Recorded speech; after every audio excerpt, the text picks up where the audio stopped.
Hello beautiful peeps, I'm Chris from TechSpert, and what we have here is the Battle of the Pros, which may admittedly sound like a bunch of streetwalkers about to get into some fisticuffs. What it actually is every Pro smartphone that OnePlus has launched over the past 12 months. So we've got the fresh new OnePlus 8 Pro here on the right, just launched this week. We've got the original OnePlus 7 Pro here on the left, and then the piggy in the middle, the 7T Pro, which came at the end of 2019. And what I'm going to do for your viewing pleasure is a full side-by-side comparison so you can see how the series has evolved, and if you've got, for instance, last year's 7 Pro, should I upgrade to the 8 Pro this year? And for more on the latest and greatest tech, please do subscribe and ding that notifications bell. Cheers! Now first up, if you want a compact handset, you'll definitely have to look elsewhere. The original OnePlus 7 Pro was a 6.67 inch beast, same size for the 7T Pro, and then the 8 Pro is actually increased in size to 6.78 inches. Of course, you have to get in pretty close to those, any kind of size difference, there's bugger all really. Those bezels of course couldn't get any skinnier really. You've got a nice full view finish on all three of these smartphones, with the slight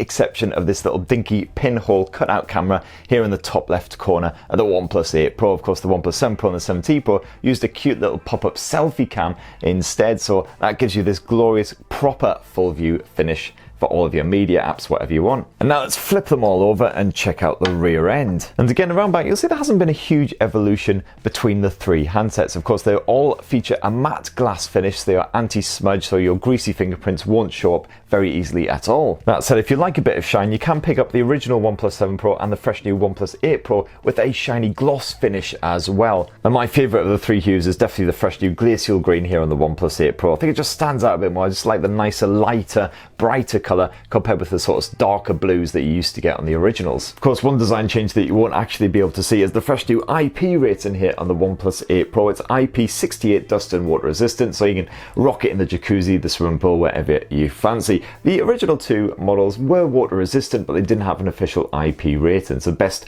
not to fully submerge them. And all three thankfully are constructed from Gorilla Glass front and back, so far certainly proven very hardy on the older models. I'd imagine the OnePlus 8 Pro will be just as tough. That said, it is a shame that the OnePlus 8 Pro doesn't come with a pre-installed screen protector, unlike the other two. Now before we check out the rest of the hardware on these mighty OnePlus handsets, let's have a bit of a gander at the software side of things. Now the good news is it's the latest version of Android 10 on all three of these handsets. It came out of the box for the 7T Pro and the 8 Pro, and the 7 Pro has since been updated to it, along with Oxygen OS, I turned into Sean Connery for a second there, Oxygen OS version 10. It is the latest 10.5 here on the OnePlus 8 Pro though, which should be coming to the 7 and the 7T imminently. Now to be honest, 10.5 doesn't exactly change things up massively. The main difference is the fact that you no longer have the shelf if you swipe right on your main desktop. What you get instead is the Discover window, which is basically the usual Google feed, which just throws a bunch of articles and videos and things at you which it thinks you will like. You've also now got an improved dark mode and some new motion wallpapers, a few little bits like that, but nothing too extravagant. I do like me a bit of Oxygen OS, nice, fresh and clean, lots of customization thrown in there.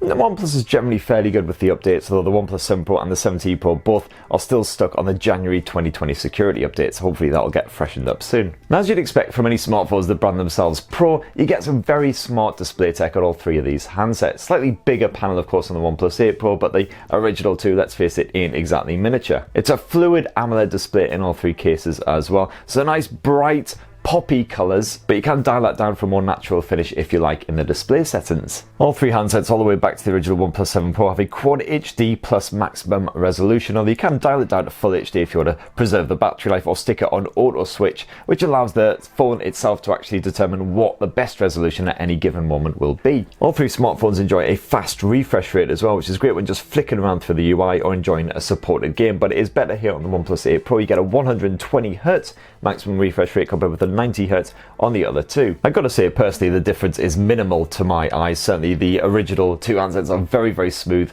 indeed. And as for the actual picture quality, again, very, very little difference between them all. Nice sharp pictures, definitely really nice natural looking colours. You've got HDR10 plus support for your supported content on the likes of Netflix and stuff like that as well, so great stuff. And the fresh new OnePlus 8 Pro is the brightest of the bunch as well, with a 1300 maximum nits of brightness, although the original two, I believe they were around the 1000 nits, still super bright as well, so it doesn't matter which one you're checking your messages on, watching a movie outdoors or whatever, you'll still get clear, visibility. The OnePlus 8 Pro also boasts more natural colours. It's got a JNCD, just noticeable colour difference rating of 0.4 for really strong colour accuracy, and you also get the motion graphics smoothing feature on here as well, which can basically upscale the frames per second on your supported content from services like Netflix, YouTube, Amazon Prime, so everything basically looks smoother. I found that it does make a difference for any shots involving panning, basically predictable motion. Otherwise, up close action shots, things like that, tend to not really show much of an improvement. And you've also got a stereo speaker output in all three of these OnePlus Pro smartphones, complete with the usual Dolby Atmos support, of course. Super powerful sound on that top volume, and the clarity doesn't really suffer either, so you can quite happily watch a TV show, kick back with a movie or whatever in a noisy kitchen, some other really loud, obnoxious environment. And you do have a bit of live captioning here on the OnePlus 8 Pro as well, but that's a feature that should be coming across to the older 7T Pro and the 7 Pro. Sadly, no headphone jack action on any of these OnePlus smartphones though, so it's either a Type-C pair of headphones, a dongle, or a bit of Bluetooth action instead. As for the security, well, of course, it is an in-display optical fingerprint sensor on all three of these buds. It tends to be quick and responsive in all three, and of course you do have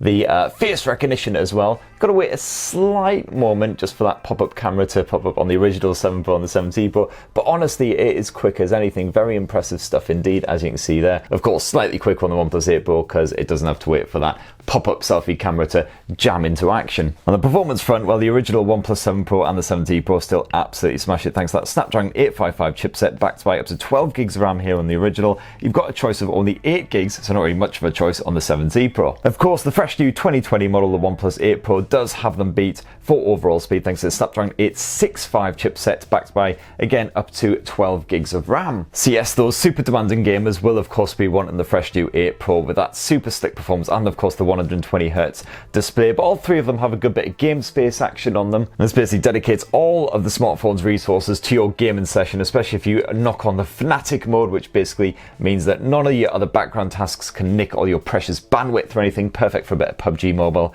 and other online titles. You've got graphics optimization on there as well, and that'll also block any pesky notifications or anything as well, so you're not getting your boss pestering you to actually do some work when you're halfway through a frag fest. And if you are going to be indulging in a bit of the PubGs during your lunch break, or perhaps not during your lunch break, you naughty person you, then the good news is you've got 240Hz touch response rate on both the 7T Pro and this fresh new 8 Pro as well. So every swipe and poke is instantly registered by that display, which is of course vital for games like PubG, where every millisecond counts. Then the online gamers will definitely be better served by the OnePlus 8 Pro as well, because not only do you get full 5G support thanks to the X55 modem that's stuffed in there, but you've also got Wi-Fi 6 as well, so it's proper future-proof. Now on the battery front, the OnePlus 7T Pro was a bit of a piddly upgrade compared with the original, with a 4085 mAh cell compared with the original 4000 mAh. So like the original, you just about squeezed through a full day of use as long as you didn't absolutely hammer it with too much gaming, Skype sessions, things like that. Although you did get the upgraded Warp Charge 30T compared with the Warp Charge 30 here on the original Pro, which got you powered back up a little bit quicker. Here on the OnePlus 8 Pro though, the battery tech has improved quite significantly. Not only is it a mighty 4500 mAh cell now, so you'll quite happily make it through a full day. Again, even on that top setting, the 120Hz Quad HD Plus setting, I found that it does not struggle. And the good news is that you also now have wireless charging as well. This is the first OnePlus handset that can actually be powered up without using a cable. You've also now got reverse wireless charging support for your Qi supported goodies, any true wireless earbuds or smartwatches that also support wireless charging. Just slap them on the back, you can get them powered up using the OnePlus 8 Pro's charge. And you've also now got the optimized charging feature as well, which is great news if you leave your smartphone plugged in overnight, because of course leaving your smartphone plugged in and charging all night long will in the long term harm your battery life. It will definitely limit the performance, but with the optimized charging, it just trickle charges for that final few percent, finishing it off just before you generally get up for a hard day's slog. On the storage front though, there's bugger all difference really between the three. You've got up to 256 gigs of storage, depending on obviously which model you buy. There's no microSD memory card support on any of them, unfortunately though, so you are stuck with what you get. And it's UFS 3.0 on all three, so nice and nippy. So now let's once again flip all of these OnePlus handsets over to the arse end so we can check out the that glorious camera tech. And while the OnePlus 7 Pro and the OnePlus 7T Pro spotted quite similar optics overall, things have been changed up somewhat for the fresh new OnePlus 8 Pro. So the setup on the 7 Pro and the 7T Pro is a 48 megapixel primary lens with Sony's IMX586 sensor and a bit of OIS, of course. You get a 16 megapixel ultra wide angle lens and an 8 megapixel telephoto lens offering a 3x optical zoom. It's once again a 48 megapixel lens here on the OnePlus 8 Pro, but this time it's using Sony's IMX689 sensor, again with OIS. The ultra wide angle lens has been upgraded to a 48 megapixel effort that uses Sony's IMX586, just like the primary shooter on the original Pro and the 7C. You still get an 8 megapixel telephoto lens with 3x optical zoom, but you now also have a fourth 5 megapixel photochromatic lens. The actual camera app itself has very similar features on all three of these smartphones. You will notice a couple of new bits creeping in as you go along the line though, such as for instance a special macro mode which was introduced here for the OnePlus 7T Pro. You can quickly and easily dodge between the different lenses using these little icons down here, for the ultra wide angle lens of course to that 3x optical zoom telephoto shooter. I found that on that auto mode the photo quality is generally pretty good. HDR situations can be a bit of a struggle for the 7 Pro and the 7T Pro. Sometimes you just won't get the kind of contrast results that you really want. I found it's improved slightly here on the OnePlus 8 Pro though. The HDR smarts in general for photo and for video have been improved. And you'll also notice that you can quickly swap to a 48 megapixel mode here on the OnePlus 8 Pro as well, which you had to dive into the Pro settings to actually do on the original 7 Pro and the 7T Pro. And of course you've got that very eccentric photochromatic mode here on the OnePlus 8 Pro as well, using that fourth lens,